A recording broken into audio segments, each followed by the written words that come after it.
Breaking news చూస్తున్నాం. తనను మాజీ మంత్రి విడుదల రజని బెదిరించారంటూ ఓ వ్యాపారి ఆరోపిస్తున్నారు. పల్నాడు జిల్లాలో శ్రీ లక్ష్మీ బాలాజీ స్టోన్ క్రషర్స్ యజమాని మాజీ మంత్రి రజనీపై విజిలెన్స్ డైరెక్టర్ కి కంప్లైంట్ చేశారు.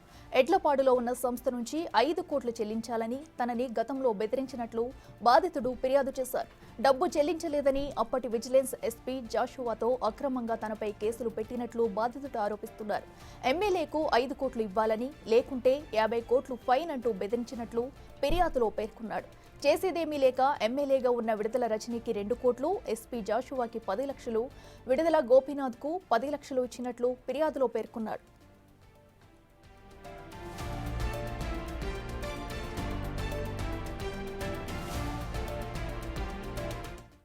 డబ్బులిచ్చిన విషయం ఎవరికైనా చెప్తే చంపేస్తామని బెదిరించారని ఫిర్యాదులో బాధితుడు పేర్కొన్నాడు. వారిపై కఠినమైన చర్యలు తీసుకోవాలంటూ విజిలెన్స్ డైరెక్టర్కు బాధితులు విజ్ఞప్తి చేశారు. మొత్తం 4 కలిసి ఈ స్టోన్ క్రషర్స్ నడుపుతున్నామని బాధితులు చెబుతున్నారు. తమకు న్యాయం చేయాలని Shri Lakshmi Balaji stone crushers management partners కోరుతున్నారు. వైసీపీ గవర్నమెంట్ వచ్చినాక విడుదల రజనీ గారి పిఏ ఒకరోజు వచ్చి మా కష్టకాడికి మిమ్మల్ని రజనీ గారు కలవమన్నారు అని చెప్పారు. సరే ఎందుకు అని చెప్పి మేము వెళ్ళి కలిసామండి. కలిస్తే నేను ఎమ్మెల్యే అయినాక మీరు ఇంతటి కలవలేదు, నన్ను కలవాలి కదా, ఎందుకు కలవలేదు? సరే ఆ విషయాలన్నీ మా పిఏ రామకృష్ణ మాట్లాడతాడు, రామకృష్ణను కలవండి అని చెప్పారండి. ఇట్లా ఎమ్మెల్యే గారికి 5 crores 5 కోట్లు ఇవ్వండి, మీరు వ్యాపారం రన్ చేసుకుంటున్నందుకు ఈ నియోజకవర్గంలో అని చెప్పారు. అన్ని అనుమతులతో నడుపుతున్నాము, ఎందుకు ఇవ్వాలంటే ఇవ్వాల్సిందే, మీరు ఒకసారి మరి ఎమ్మెల్యే గారు చెప్పారు అని అన్నారు. సరే మేము ఆలోచించుకుంటా కలవలేదు 2 నెలలు.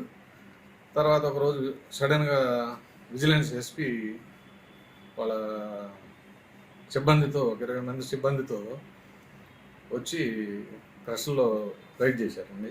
మీ అన్ని లోపాలు ఉన్నాయి అని చెప్పి వెళ్ళి మరుసటి రోజు మైనింగ్ వాళ్ళని పంపించి క్వారీలన్నీ మీకు ఇంతంత క్వాంటిటీలు వచ్చినాయి, ఇంత ఎక్కువ కొట్టారు, దానికి గాను మీకు 50 కోట్ల పెనాల్టీ పడుతుందని చెప్పారు.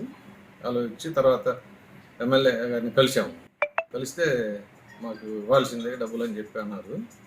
తర్వాత మళ్ళీ మేము మాకు ఏం చేయాలో తోసకపోతే తర్వాత ఎస్పీ గారే ఒకరోజు మార్చి ఆఖరు వస్తుంది, మార్చి ఆఖరిలో సెటిల్ చేసుకుంటారా, క్లోజ్ చేయమంటారా, అదే పెనాల్టీ రేజ్ చేయమంటారా 50 కోట్లు, మీరు మార్చిలో చేసుకోండి, నేను పెనాల్టీ రేజ్ చేస్తాను 50 కోట్లు అని చెప్పి అన్నారు. సరే మేము అట్లా కాదని చెప్పి అంటే ఎస్పీ గారు సరే మీరు రామకృష్ణతో కాదు గోపితో మాట్లాడుకోండి అని చెప్పారు. సరే గోపి గారిని కలిస్తే సరే ఇవన్నీ కాదులే, ఒక 2 కోట్లు ఇవ్వండి, ఫైనల్ చేస్తానని చెప్పారు. తర్వాత 2 కోట్లు ఆమెకి ఇవ్వమన్నారు. తర్వాత 10 లక్షలు ఎస్పీ గారికి ఇవ్వమన్నారు ఇచ్చారండి. ఎస్పీ గారికి ఇచ్చాం 10 లక్షలు. ఇంకో 10 లక్షలు గోపి నాకు పర్సనల్ నేను సెటిల్ చేశాను కదా, నాకు 10 లక్షలు ఇవ్వమన్నాడు. అట్లా మొత్తం 2 కోట్ల 20 లక్షలు ఇవ్వాలి.